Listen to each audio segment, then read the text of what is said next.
Bu sarafanlarımız da yeni geldi mağazamıza. 3 rəngdə gəlib. 42-44 bədəndən 52 bədənə qədərdir. Uzunluq kızlar bax belə bir uzunluqdur. Uzun sarafanlardır. Bol modeldə A kəsimdir.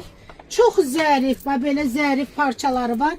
Pambıq parçadır. Yanında cibləri var. Çox gözəl dəbli sarafanlardır. Özdə hər cibə uyğun. A kəsimdir deyə qızlar kimin mədəsi var, qarnı var, artıq kiloları bax belə bir yığan bir modeldir. Çox sərin, zərif parçadadır.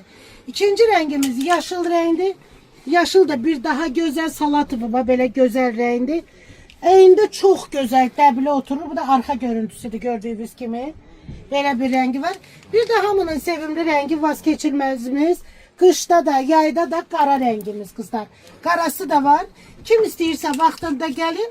42-52 bədən aralığındadır. Gəlin əldə eləyin dəyərli xanımlarımız.